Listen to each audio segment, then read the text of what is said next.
창세기 39장 17절부터 23절 말씀을 보겠습니다.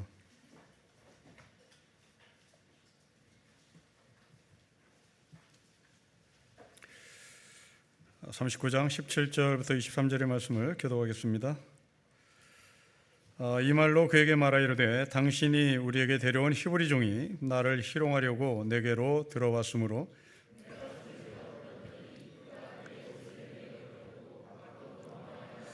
그의 주인이 자기 아내가 자기에게 이르기를 당신의 종이 내게 이같이 행하였다 하는 말을 듣고 심히 노한지라.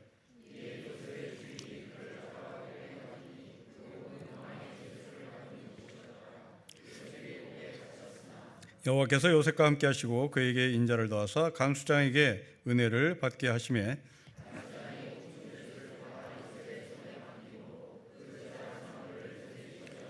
같이 읽겠습니다. 간수장은 그의 손에 맡긴 것을 무엇이든지 살펴보지 아니하였으니 이는 여호와께서 요셉과 함께 하심이라.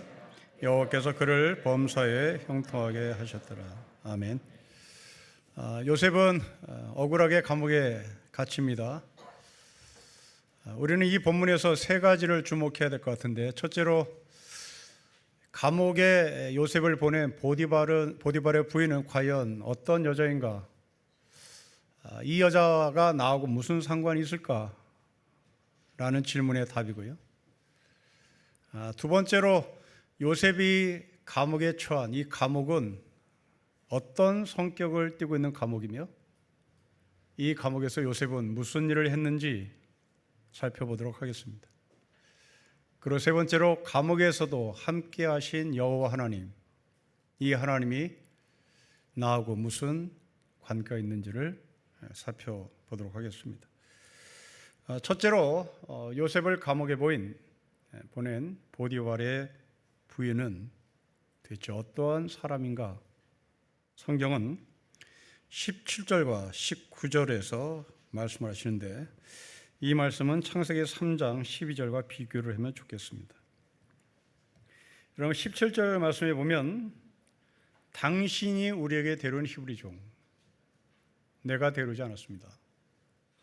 당신이 데려왔습니다. 19절에도 당신의 종, 자기는 책임 없습니다. 책임을 떠넘기는 보디발의 부인, 이 여자는 아담이기도 합니다. 아담이 하나님께 말합니다. 하나님이 나에게 주신 그 여자입니다. 우리와 별반 다르지 않습니다. 우리입니다. 아담도 여자에게 책임을 떠넘기도록 끝나는 것이 아니라 그 여자는 하나님께서 나에게 주신 여자, 하나님 당신이 책임지라는 얘기죠. 보디발도 마찬가지입니다. 히브리 종인데 당신이 데려온 종, 그리고 당신의 종입니다. 우리가 늘상 사회생활하면서 분노하고 때로는 속상하고 저렇게 살면서도 인간인가? 라는 말을 하는 바로 그 사람입니다. 근데 그 사람은 과연 그 사람뿐만 아니라 나일 수도 있는 거죠. 환경을 파괴하고도 책임을 지지 않습니다. 가짜 뉴스를 퍼뜨려도 책임지지 않습니다. 그 대표적인 예가 서부지방법원 난동 사건이겠죠. 그들은 평범한 일상 시민입니다. 그들은 깡패가 아니에요. 그들은 테러 집단이 아닙니다. 그냥 아침에 출근해서 저녁에 퇴근하는 월급장이들이에요. 그런데 가짜 뉴스에 넘어간 결과는 끔찍했습니다.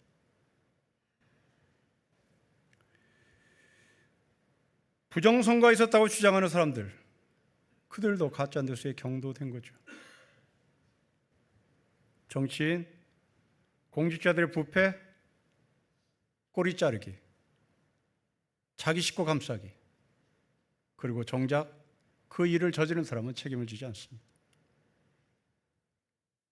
높아심에서 연로하신 분들에게 말씀을 드립니다. 여러분, 카톡 안에 던져지는 가짜 뉴스, 거기에 경대지 않았으면 좋겠습니다. 여러분의 아들, 여러분의 딸은 여러분들이 그렇게 가짜 뉴스에 경도된 것 때문에 굉장히 괴로워한다는 사실을 기억하십시오. 가짜 뉴스는 우리의 영혼까지도 파괴합니다. 보디발의 부인은 그렇게 가짜 뉴스를 퍼뜨렸어요. 책임을 지지 않으려고요.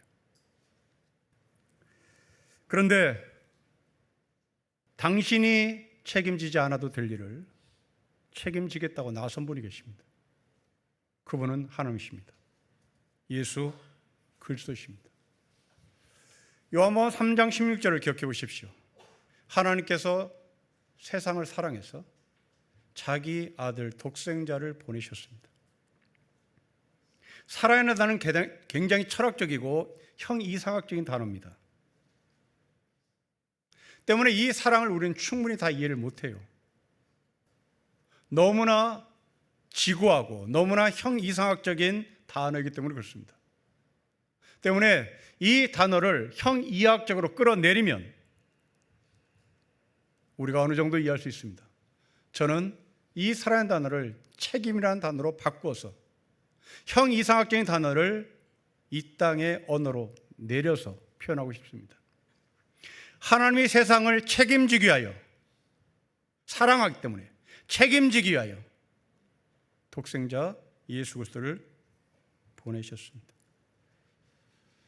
여러분이 자녀를 사랑한다라는 말은 내가 너를 책임진다는 말이죠. 바로 사랑은 너무나 넓은 단어이기 때문에 우리가 잘 이해를 못해. 우리가 이해할 수 있는 선에서 책임이라고 표현하는 것도 별 무리가 아닌 듯 싶습니다. 수예배를 마치고 우리가 간절히 기도하는 미선자매를 만나고 왔습니다. 저는 그 자매에게 로마서 8장의 말씀을 드렸습니다. 자매는 절대로 무서워하는 영을 받은 사람이 아니다. 양자영을 받았다. 양자영을 받았다는 것은 하나님을 아빠라고 부르는 사람들입니다. 여러분, 세상의 어떤 종교에도 하나님을 아빠라고 부르는 종교는 없습니다. 하나님이 너무나 위대하시고 너무나 높으시고 너무나 근엄하시고 잘못하면 심판하시는 하나님이기 때문에 그분을 아빠, 아버지라 부르는 종교는 유일하게 성경만 있습니다.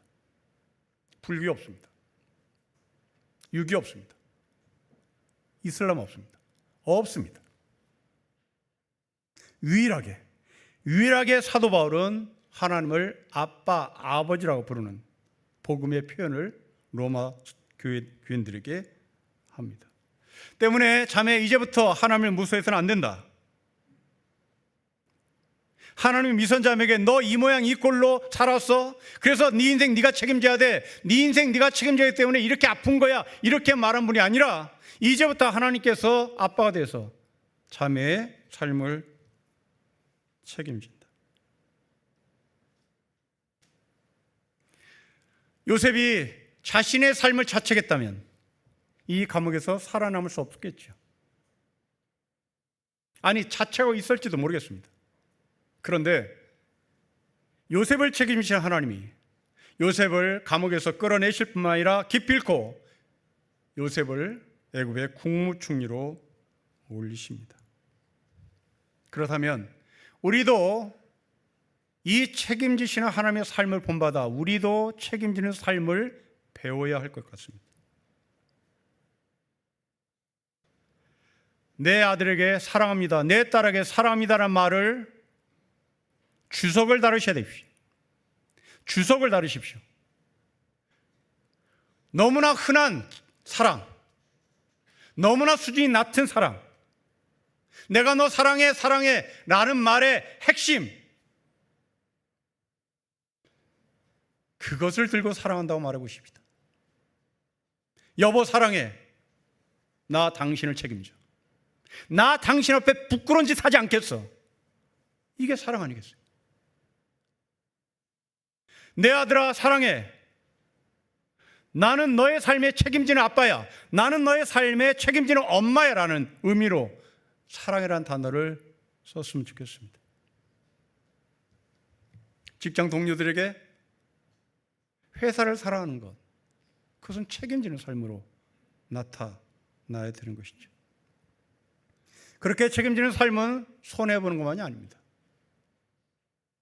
그 책임지는 삶을 통하여 성장을 하죠. 그 책임지는 삶을 통하여 우리는 예수 그리스도를 닮아가는 겁니다. 그래서 성경학자들은 이 요셉을 예수의 예표가 되는 존재라고 설명을 합니다. 이제 요셉은 자신이 원하지도 않았던 감옥에 들어갑니다. 책임을 지기 위해서. 책임지도 말아야 될 그 책임을 요셉이 집니다. 19절부터 20절 보십니다. 우리 같이 읽겠습니다. 시작. 그의 주인이 자기 아내가 자기에게 이르기를 당신의 종이 내게 이같이 행하였다 하는 말을 듣고 심히 노한지라. 이에 요셉의 주인이 그를 잡아 옥에 가두니 그 옥은 왕의 죄수를 가두는 곳이었더라. 요셉이 옥에 갇혔습니다. 애굽의 법에 따르면 강간범은 사형입니다. 강간미수는 1000대의 곤장을 맞아야 합니다. 죽는 겁니다. 강간범 사형, 강간미수범 1000대의 곤장. 강간미수범 피해자가 신고하면 사형입니다. 여러분, 지금 요셉은 노예입니다. 히브리 사람입니다. 애굽으로 팔려왔습니다. 애굽으로 팔려온 노예가 강간범으로 잡혔으니 자신의 처지를 해결할 길은 없습니다. 그건 불가능한 거예요. 그냥 죽어야 하는 겁니다. 그런데 무슨 일인지 보디발은 요셉을 죽이지 않습니다. 요셉을 감옥에 넣는 것으로 일을 끝냅니다. 아마도 요셉이 보디발로부터 신임을 받았다는 의미겠죠. 그런데 요셉이 들어간 감옥이 좀 심상치 않습니다. 여러분 20절 보십시오. 요셉이 들어간 감옥은 왕의 죄수를 가두는 감옥이었습니다. 잡범들이 가는 곳이 아니에요. 강간범들이 가는 곳이 아닙니다. 바로의 부하들, 소위 국사범들입니다. 사상범들이고 정치범들이고 고관 대작들이 가는 곳입니다. 그러니까 우리 시대로 얘기해 보자면 독재 시대 때 감옥에 들어간 사람들, 소위 운동권 학생들이 모여있는 감옥이었습니다. 저희가 학교 다닐 때 이 운동권들이 모여있는 감옥, 전주교도소요, 영등포 교도소였습니다. 여기에 집중으로 넣었어요. 지금 요셉이 들어간 이 감옥은 영등포 교도소, 전주 교도소와 같은 그런 곳입니다. 이방인입니다. 노예입니다. 강간범입니다. 이 감옥에서 생활하는 요셉의 삶을 그려보십시오. 무섭습니다. 군대 다니신 여러분, 전라도 출신이라고 경상도 군인들한테 의도 터진 기억, 경상도 출신이라고 전라도 사람들에게 짓밟힌 기억, 이건 그 이상입니다. 히브리 노예, 끈떨어진 종, 강간범, 죽어나가도 어느 누구 하나 관심 갖지 않습니다. 우리는 여기서 질문을 할 수밖에 없는데 왜 보디발은 요셉을 이런 감옥에 넣었을까? 잘 모르겠죠. 성경은 답을 하지 않을 거예요. 그럼 왜 요셉이 이런 감옥에 들어갈 수 있었을까요? 보디발의 심정은 모르겠으나 하나님의 시선으로 보면 이 질문에 답을 얻을 수 있을 것 같습니다. 여러분 22절 보십시오. 요셉이 한 일은 옥중 죄수를 다루는 일입니다. 자, 이게 왜 중요한지 우리가 이미 나눴던 4절, 5절을 보십시오. 보디발은 요셉에게 자신의 재산을 관리하는 일을 맡깁니다. 그런데 감옥에 들어가서는 요셉이 맡은 일이 사람을 다루는 일입니다. 하나님의 섭리가 보이죠. 돈을 다루는 훈련, 사람을 다루는 훈련, 애굽의 국무총리.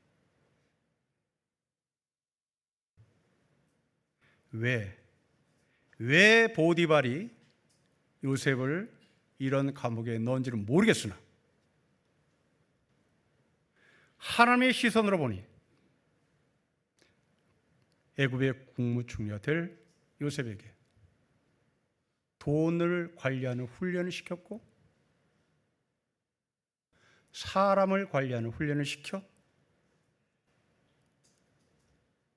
그 훈련의 결과를 국무총리의 자리에서 적용하고 실천할 수 있었던 겁니다. 여러분, 이 감옥에서 요셉은 무엇을 배웠겠습니까? 거듭 말씀드리지만 이 감옥은 애굽의 엘리트들이 모이는 곳입니다. 그 엘리트들은 나라를 운영하는 행정가들이었습니다.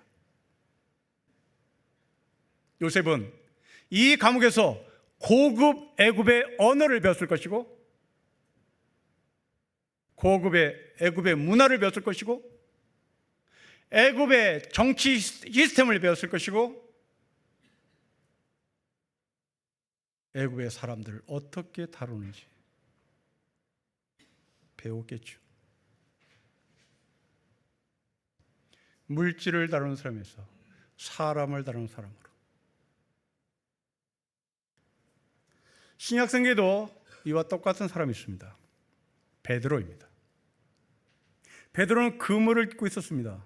돈 벌려고요. 밥 벌어 먹기 위해서. 예수님은 그 베드로에게 찾아갑니다. 내가 너에게 사람을 낚는 어부가 되게 하겠다고. 밥을 벌어먹기 위하여 그물을 깃고 있었던 베드로에게 사람으로 이 사람의 일을 넘깁니다.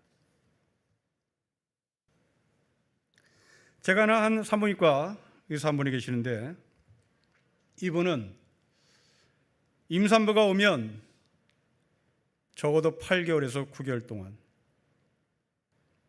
진단만 하는 것이 아니라 끊임없이 예수를 전합니다. 이 사람은 돈을 벌기 위하여 산부인과 의사가 된 것으로 끝난 것이 아니라 한 영혼을 구하기 위한 소명받은 의사의 삶으로 자신의 직업을 연결시키는 거죠. 돈을 관리하는 요셉이 사람을 관리하는 요셉으로 돈을 벌면서 그물을 깃고 살았던 베드로에게 사람을 낚는 사람으로 임산부를 잘 돌봐주고 출산시키고 돈 받는 의사에서 적어도 출산의 그날까지 예수 그리스도를 전해 복음의 사람으로 바뀌게 하는 사람으로 이런 사람을 우리는 소명받은 사람이라고 얘기하죠. 단순히 돈을 버는 직업을 우리는 영어로 잡이라고 표현합니다. 그러나 직업이라는 단어는 잡이라는 단어 말고 또 다른 단어가 있습니다. 콜링입니다. 돈을 버는 것을 자비라고 말하면 이렇게 산부인과 의사처럼 한 영혼을 구하기 위하여 9달 동안 끊임없이 임산부에게 복음을 전한 사람이란 이 사람은 잡이 아니라 콜링입니다. 여러분들의 직업은 잡입니까? 여러분들의 직업은 콜링입니까? 목사도 목사의 직을 잡으러 오는 사람이 있습니다. 목사 중에 그 목사직을 콜링으로 고백하는 사람이 있습니다. 환경미연이 있다고 가정합시다. 청소를 합니다. 대가로 월급을 받습니다. 자식들 공부시킵니다. 집도 삽니다. 잡입니다. 나쁜 거 아닙니다. 그런데 어떤 청소미화원은 내가 오염된 서울 골목을 청소하고 있어. 나는 지구의 한 구퉁이를 지금 청소하고 있어. 이건 콜링입니다. 우리는 안타깝게도 오늘날 직업이 모두 다 돈 버는 직업으로 전락했습니다. 변호사 여러분, 노무사 여러분, 변리사 여러분, 여러분은 잡입니까? 콜링입니까? 학교 선생님 여러분, 닮을 맡았다면 1년 동안 그 아이를 관찰합니다. 그 아이에게 지식을 심어주는 선생으로 끝난 것이 아니라 그 아들에게 영혼의 세계가 있음을 알려주는 소명의 교사. 이 시대가 요구하는 하늘의 사람들입니다. 물론 쉽지 않습니다. 요셉은 히브리 사람입니다. 감옥에 있는 사람들은 온통 애국 사람입니다. 초엘리트들입니다. 그 초엘리트들이 바라보는 이 노예, 히브리 노예 요셉, 정말 싸늘했을 겁니다. 종교도 다르고 사상도 다르고 문화도 다르고 사회 계층이 다릅니다. 이전에 보디바르의 집에서는 산수함이 됐습니다. 수학만 하면 되는 거예요. 돈 계산만 할 줄 알면 되는 것입니다. 그런데 이 감옥에 와서는 산수 갖고 되지 않아요. 이 감옥에서는 사람입니다. 사람은 산수 갖고 되는 게 아닙니다. 사람은 매뉴얼 갖고 되는 게 아니에요. 사람은 소통으로 가능합니다. 이게 어떻게 가능했을까요? 애국 말도 서툰 요셉, 애국의 문화도 서툰 요셉, 고관 대작들을 만나본 적이 없는 요셉, 이 사람이 어떻게 감옥에서 이 고관 대적들과 서로 소통할 수 있었을까요? 성경은 이유를 말합니다. 21절, 23절 보십시오. 여호와가 함께 하신다고 합니다. 여러분, 이 여호와를 이해하기 위해서는 9절로 올라가 보셔야 됩니다. 여러분, 9절에 요셉이 말합니다. 하나님께 죄를 질 수 없다. 그런데 감옥에서는 여호와라고 말합니다. 이 두 단어는 개념이 완전히 다릅니다.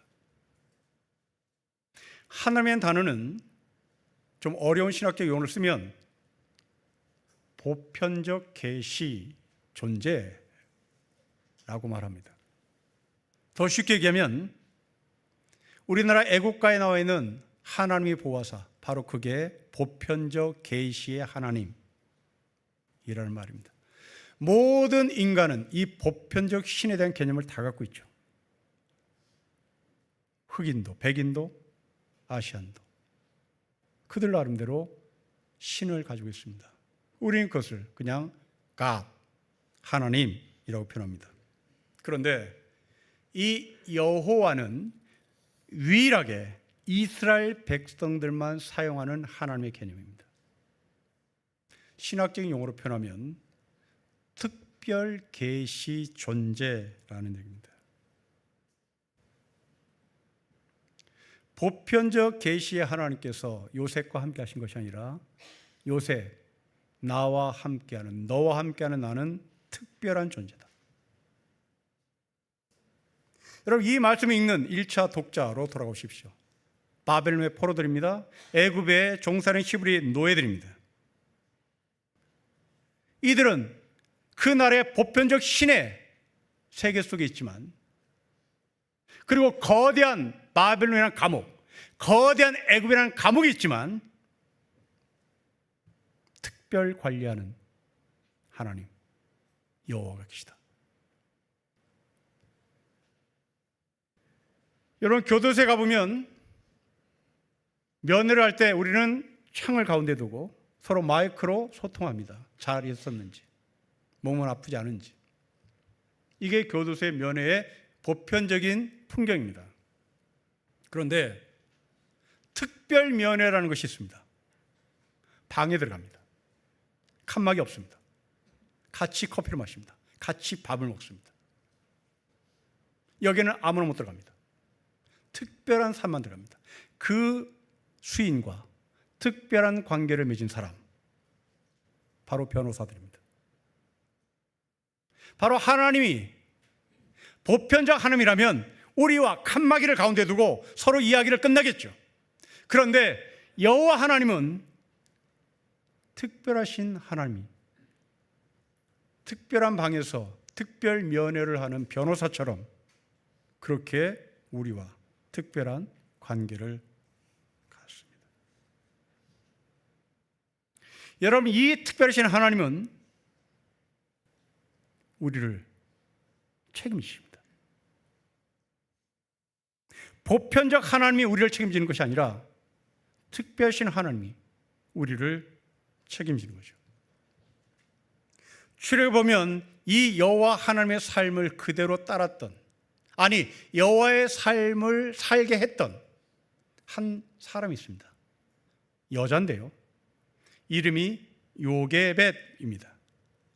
그래서 이 요자가 여호와의 여자와 똑같은 스펠링입니다. 아마도 이 요게벳이라는 여자의 아버지는 내 딸이 여호와처럼 살까, 특별한 존재로 살라라고 이름을 붙였겠죠.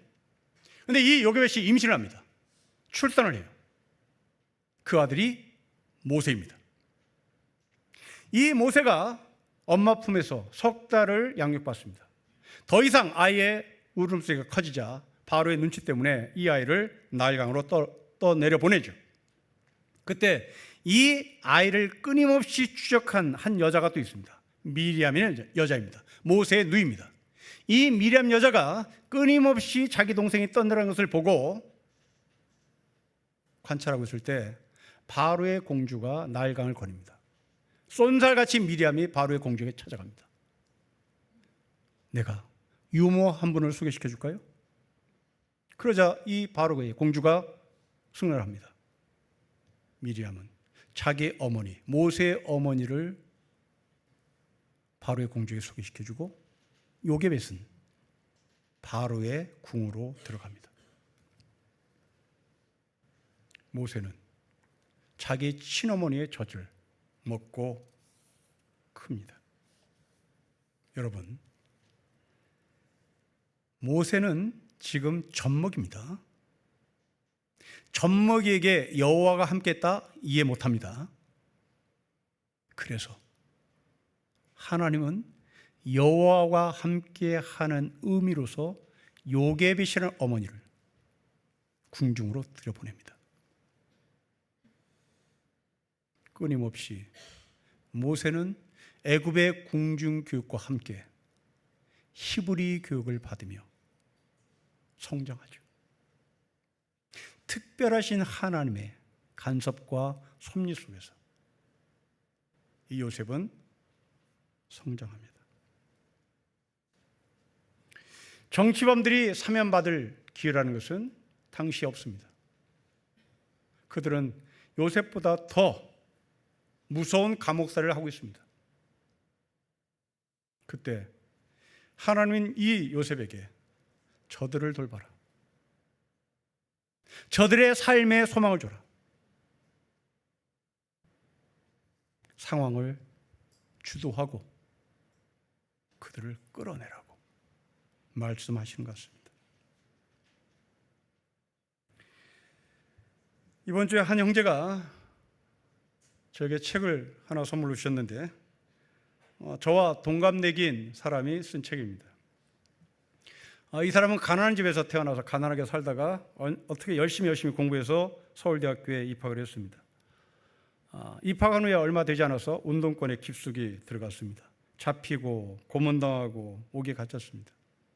그 책의 한가운데 자신을 고문했던 사람, 그 유명한 고문기술자 이근한에 대한 설명도 나옵니다.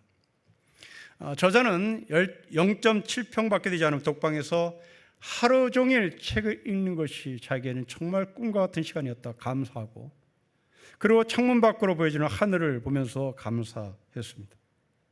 그리고 추운 겨울에는 깊은 솜니부를, 그 두꺼운 솜니부를 반으로 접어서 그 안으로 들어가서 잠을 자면 어느 날은 좀 꿀처럼 깊은 잠을 잤다고도 고백을 합니다.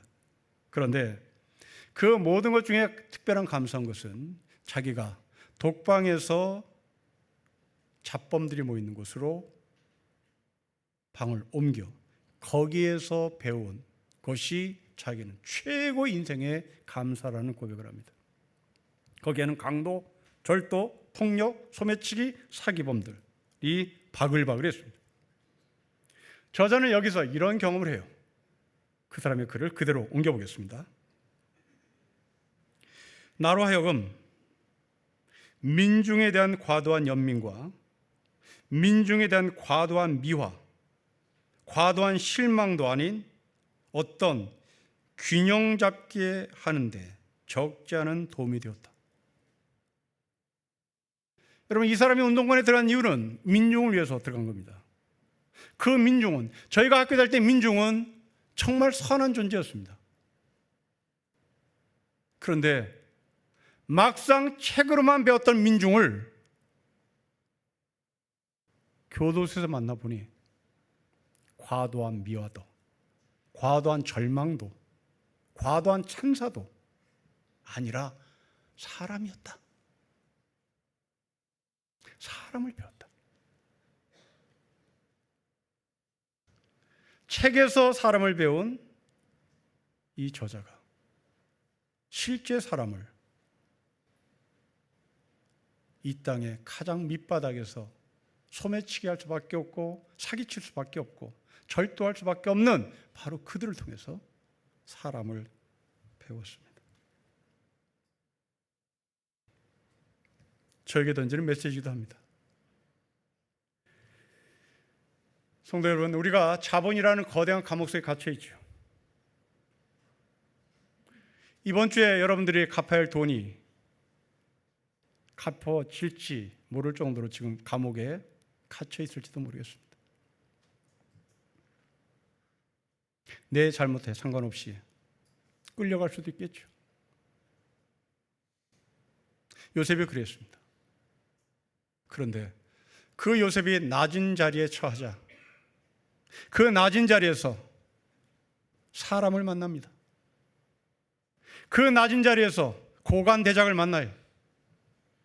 그 낮은 자리에서 특별신 하나님 여호와를 만납니다. 낮은 것은 실패가 아닙니다. 낮은 것은 인생 끝난 것이 아닙니다. 거기서도 배울 것이 있습니다. 이번 주부터 여러분들이 어떤 삶을 살지 서로가 다 다르겠으나 낮은 곳으로 떨어질 사람도 있을지 모르겠습니다. 거기에 누가 계십니까? 하나님이 계시지 않습니다. 거기에는 여러분과 특별한 관계를 맺으신 여호와, 신약의 언어로 표현하면 예수 그리스도가 계십니다. 그 예수 그리스도와 함께 낮은 곳에서 사람을 보고 사람을 해석하고 세상을 보는 우리가 되시기를 주의 이름으로 축복합니다. 기도하겠습니다. 아버지, 책임을 떠넘기는 아담과 하와, 보디발, 부인, 그러나 그 책임을 십자가에 끌어안으신 예수 그리스도가 나의 아버지인 것을 고백하며 하나님 앞에 감사합니다. 그냥 신이 아니라, 그냥 하나님이 아니라 나와 특별한 관계를 맺으신 그 예수 그리스도가 감옥에서도 나와 함께 계신 것을 인정하고 고백하며 그 감옥에서 탈출하게 하옵소서. 주 예수 그리스도의 이름으로 기도합니다. 아멘.